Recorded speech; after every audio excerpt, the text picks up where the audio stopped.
8.1 exercise का हम लोग पहला क्वेश्चन बोहनी करने जा रहे हैं। पहला क्वेश्चन कहता है कि एक चतुर्भुज के, कोई चतुर्भुज है, इसका कोई डिफिनेशन नहीं, पता नहीं, एक चतुर्भुज के अंतःकोणों का अनुपात दिया हुआ है, वो है 3:।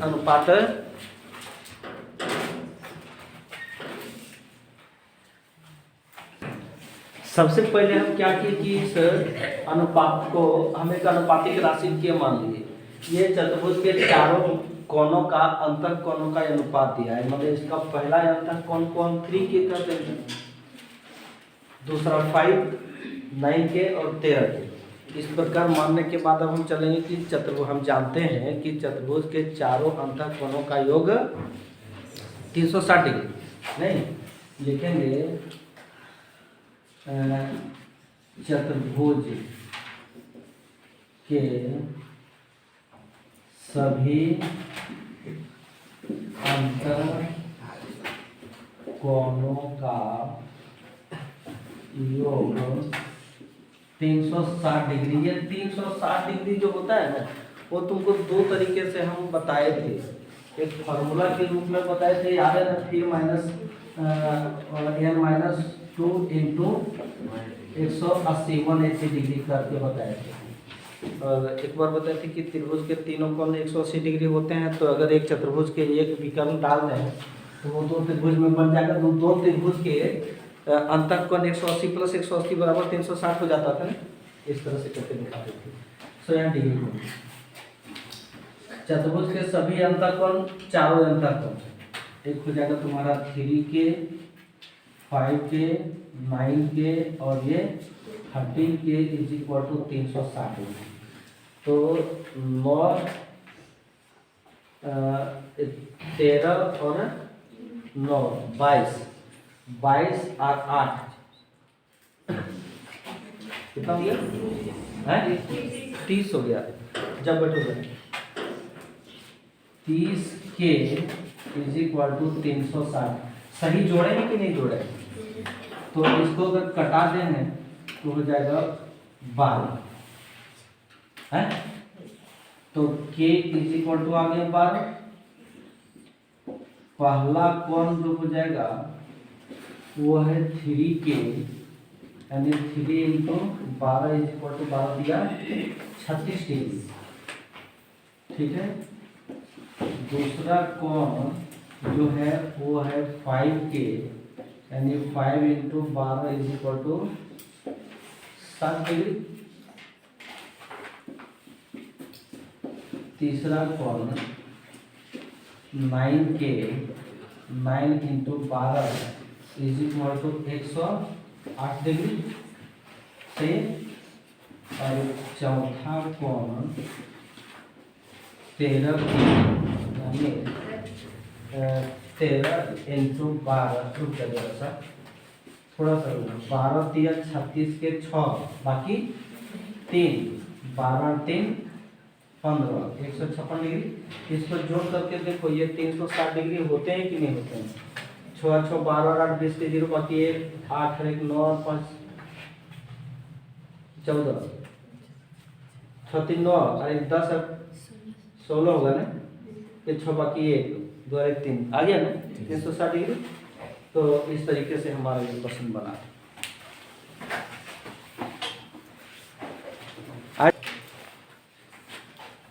क्वेश्चन नंबर 2 में जो कहता है कि यदि एक समांतर चतुर्भुज के विकर्ण बराबर हो तो वह एक आयत होगा। यानी आयत और समांतर चतुर्भुज दोनों में अब समानता क्या है और भिन्नता क्या, वो जानना पड़ेगा हमको। तो दोनों में समानता ये है कि समांतर चतुर्भुज और आयत दोनों के सम्मुख भुजा समान और समांतर होते हैं। समानता नंबर 1। समानता नंबर 2, दोनों के विकर्ण एक दूसरे को समद्विभाजित करते हैं। समानता नंबर 3, दोनों के सम्मुख भुजा समान होते हैं। समानता नंबर 4, दोनों के आसन कोण समपूरक होते हैं। ये तो समानता हम बताए समांतर चतुर्भुज और आयत में। हमको ABCD को आयत सिद्ध करना है। ये है क्या? समांतर चतुर्भुज। समांतर चतुर्भुज है, इसका मतलब है कि ये भी भुजा CD के बराबर भी है और समांतर भी है, BC भुजा AD के बराबर भी है और समांतर भी है। फायदे की बात है कि इसमें विकर्ण AC और BD दोनों को बराबर दे दिया है। अब भिन्नता जो है वो ये है, एकमात्र भिन्नता ये है कि समांतर चतुर्भुज का प्रत्येक कोण ये कोई जरूरी नहीं कि 90 डिग्री हो, लेकिन आयत का प्रत्येक कोण बहुत जरूरी है 90 डिग्री होना। ठीक है, दोनों अंतर एक हुआ। दूसरा अंतर ये है कि समांतर चतुर्भुज के विकर्ण ये कोई जरूरी नहीं कि बराबर हो, लेकिन आयत के विकर्ण बराबर निश्चित होना चाहिए। हम उस दिन बताए थे कि कौन कौन से चतुर्भुज के विकर्ण बराबर होते हैं, कौन कौन से चतुर्भुज के विकर्ण एक दूसरे को समद्विभाजित करते हैं, कौन कौन से चतुर्भुज के विकर्ण एक दूसरे को लंब समद्विभाजित करते हैं। नहीं तो आयत का विकर्ण बराबर होना चाहिए। तो एक चीज हमको भिन्नता में से एक चीज मिला दिया, विकर्ण बराबर। एक भिन्नता क्या बच गया कि हमको प्रत्येक कोण अगर समकोण सिद्ध करने को मिल जाए, प्रत्येक कोण अगर 90 डिग्री सिद्ध हो जाए तो हम इसको आयत कह सकेंगे। क्यों? क्योंकि आयत के समभुज भुजा समान और समांतर दिया हुआ है, विकर्ण भी बराबर दिया है। एक चीज नहीं दिया है कि प्रत्येक कोण समकोण। प्रत्येक कोण समकोण रहता तो सिद्ध करने की जरूरत ही नहीं पड़ता। इसका मतलब ये है कि हम आयत को समांतर चतुर्भुज कह सकते हैं, लेकिन समांतर चतुर्भुज को आयत तब तक नहीं कह सकेंगे जब तक ना कि उसके प्रत्येक कोण को समकोण और विकर्ण को बराबर सिद्ध करते हैं। नहीं तो अब विकर्ण तो बराबर है, यहाँ पर दिया हुआ है विकर्ण बराबर है, हमको केवल सिद्ध करना है इसके प्रत्येक कोण समकोण। नहीं, प्रत्येक कोण समकोण सिद्ध करने के लिए ऐसा करते हैं कि एक त्रिभुज ABC लेते हैं, ABC, और एक त्रिभुज BAD लेते हैं। इन दोनों त्रिभुज को हम सर्वांगसम करने जा रहे हैं। प्रमाण करें, ध्यान देना, त्रिभुज ABC और त्रिभुज BAD। अच्छा, BAD तो ये BD क्यों नहीं दिए, BAD ही क्यों नहीं, BAD दिए और ABC दिए, तो ABD ही दिए रहते। सिद्ध करने जा रहे हैं, अभी पता चल जाएगा कि क्यों ऐसा लिया गया। सुना, ठीक है कि? सो देखो इसमें है क्या, हम इसको कैसे सिद्ध करने जा रहे हैं। सो देखना, सर्वांगसम करना है इसको, और सर्वांगसम करने के लिए तुमको पता होना चाहिए कि इसका BC भुजा जो है उसका AD के बराबर है या नहीं। BC भुजा AD के बराबर, हम ये भुजा और ये भुजा, इन दोनों भुजा की बात कर रहे हैं। ठीक है, ये दिया है, समांतर चतुर्भुज है तो दिया है। ठीक है, AB is equal to AB। देखो यहाँ से सेटिंग हो रहा है ना, तो वहां भी देखो ये भी दोनों त्रिभुज में, ABC त्रिभुज में ये भी भुजा, BAD त्रिभुज में भी ये भी भुजा, ये उभयनिष्ठ है। ये भी लिखना था हमको, हाँ, इसको हम उभयनिष्ठ करेंगे। ठीक है, एक भुजा का नाम और तुम लोग बताओ हमको क्या बराबर करना है। ये C इज इक्वल टू इधर से BD। देखो ये C is equal to BD, तो हमारा ये जो सेटिंग करके लिखने का तरीका वो सही रहा कि नहीं। वही चीज के लिए हम इसको ये भी लिखो दिया है। तो कहने का मतलब कि S से नहीं, त्रिभुज ABC सर्वांगसम त्रिभुज BAD। जब ये सर्वांगसम हो गए तो कौन ABC कहाँ पर है, ABC ये वाला कौन है, इज इक्वल टू कौन BAD कहाँ पर है, ये वाला कौन। ये दोनों कौन आपस में क्या हो जाएंगे, CP हो जाएंगे। हैं, यहाँ पर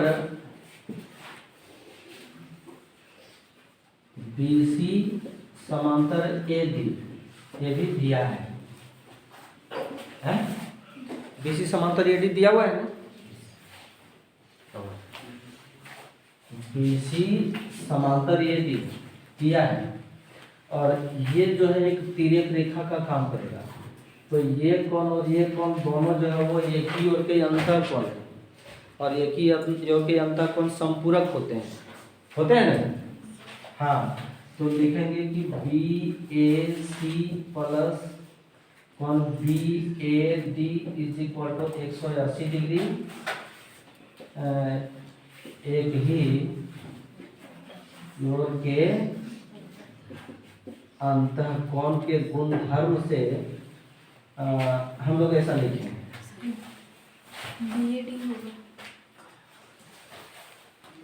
BAD इसमें ABC होगा ना, ABC, तो ABC प्लस कोण ABC is equal to 180 degree, क्योंकि यहाँ CPCT से दोनों बराबर किए हैं ना, हैं, इसीलिए ऐसा लिखे। तो 2 कोण ABC is equal to 180 degree, इसको घटा देते हैं तो ये 90 डिग्री, यानी कोण ABC इज इक्वल टू कोण BAD is equal to 90 degree, मतलब ये भी 90 डिग्री हो गया, ये भी अब 90 डिग्री हो गया। समांतर चतुर्भुज के गुण से सम्मुख कोण समान होते हैं तो ये भी 90 डिग्री, सम्मुख कोण समान होते हैं तो ये भी 90 डिग्री नहीं। अतः कोण A इज इक्वल टू कोण B इज इक्वल टू कोण C इज इक्वल टू कोण D is equal to 90 degree. इसलिए चतुर्भुज ABCD एक आयत है। बस इतना ही हमको करना था, प्रूफ कर दिया, ठीक है।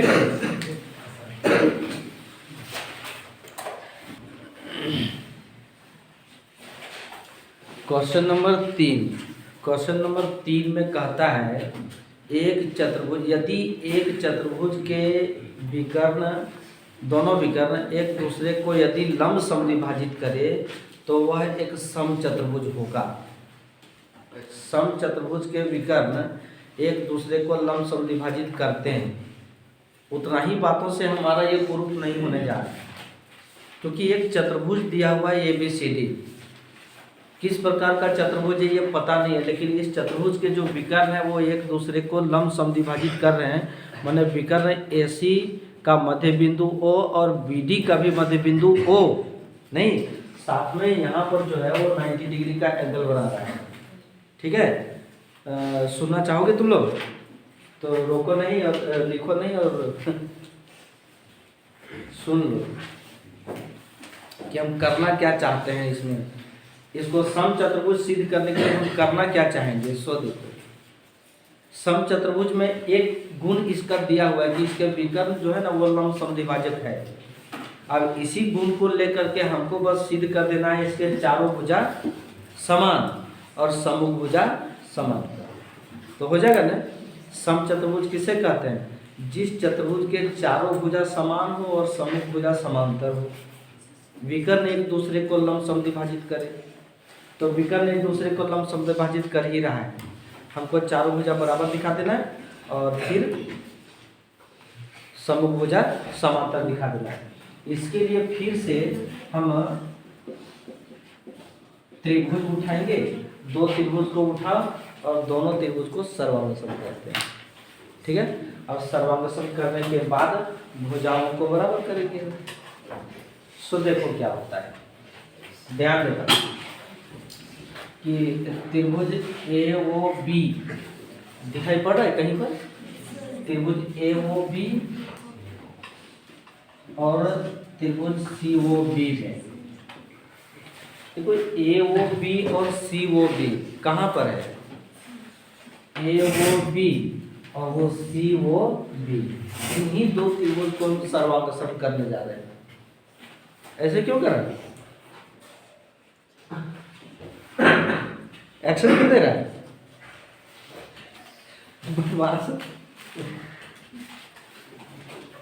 कैसे सर्वांगसम करेंगे तुम लोग को हम बता देना चाहेंगे कि AO is equal to CO, देखो ना, इस त्रिभुज का एओ और इस त्रिभुज का सीओ दोनों बराबर है। क्यों बराबर है? क्योंकि विकर्ण समद्विभाजित हो रहे हैं। तो यहाँ पर सीधे लिखो दिया है, इस जगह पर है, इस जगह पर दिया है ना, ठीक है। कौन AO B is equal to कौन CO D is equal to 90 degree. जब लंब है तो ये भी लंब है और ये भी लंब है ना, ठीक। आगे बढ़ते हैं। O B is equal to O B, यहाँ से देखो, यहाँ भी देखो और वहाँ भी देखो, हमारा मैच कर रहा है ना, तो उभयनिष्ठ है। जब उभयनिष्ठ है तो एस ए एस से, इतना आसान और सरल अगर नहीं समझ पाओगे तो फिर हम तुमको 2 बार समझाएंगे, 3 बार समझाएंगे, लेकिन बढ़िया से समझ ही लेना। कोई भारी है, 2 त्रिभुज को उठाए हैं, सर्वांगसम किए हैं। सर्वांगसम करने का कौन सा कसौटी है? एस ए एस, ठीक है लक्ष्मी।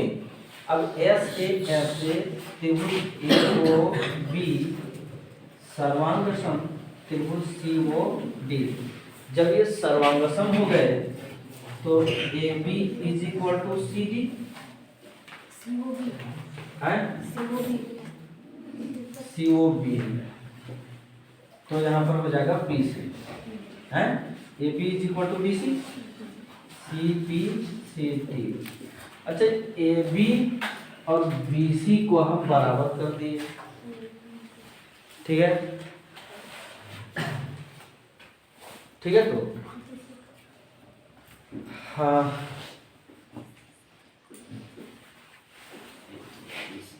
ए बी और बी सी को बराबर कर दी। और अगर फिर से हम त्रिभुज बी ओ सी सर्वांगसम करते डी ओ सी को, सेम इसी करता है, सर्वांगसम करते हैं, तो इसमें क्या होता कि B C is equal to D C है। फिर क्या करते कि त्रिभुज ए ओ डी सर्वांगसम त्रिभुज सी ओ डी है। ए ओ डी और सी ओ डी को सर्वांगसम करेंगे तो A D is equal to C D, बराबर होगा कि नहीं? तो इस तरीके से, इस प्रकार A B is equal to B C is equal to C D is equal to A D प्राप्त हो गया। चारों भुजा समान हो गए ना, प्राप्त है, समान हुए। तो समांतर करने के लिए हम क्या कर सकते हैं? हाँ, समांतर करने के लिए ये दोनों त्रिभुज को हम सर्वांगसम करेंगे। त्रिभुज ए ओ बी और त्रिभुज सी ओ डी में क्या है कि A O is equal to C O दिया है, ठीक है। कौन A O B is equal to कौन सी ओ डी, यहाँ पर शीर्षा भेमुख बनता है ना, ठीक है। एक और भुजा का नाम तुम ले लो, B O is equal to D O, ये दिया है, ठीक है। तो यहाँ भी एस ए एस से त्रिभुज ए ओ बी सर्वांगसम त्रिभुज सी ओ डी। जब ये सर्वांगसम हो गए तो बी ए ओ, कहाँ पर है? बी ए ओ, बी ए ओ ये वाला है, इज इक्वल टू कौन? डी सी ओ, डी सी ओ ये वाला, ये दोनों कौन सी से क्या हो गए? बराबर हो गए। इसलिए ये दोनों को जब बराबर हो गए तो ए बी समांतर सी डी हो गया। हुआ या नहीं हुआ?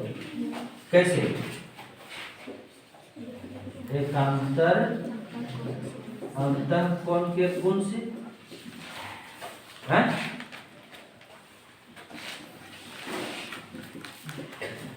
उसी प्रकार हम BC को AD के समांतर कर देंगे। तो हमने क्या देखा कि इस चतुर्भुज के चारों भुजा यहाँ से बराबर है और यहाँ से देखा सम्मुख भुजा समांतर है। तो निश्चित रूप से हम चतुर्भुज ABCD को क्या कर सकते हैं, एक समचतुर्भुज है, समचतुर्भुज है। यही चीज हमको प्रूफ करना था। देखो ना, हम तो लिखवे नहीं के सिद्ध कर रहे हैं, यहाँ लिखे समचतुर्भुज है बस। तो इस तरीके से हमारा ये वर्क करके फाइनल हो गया।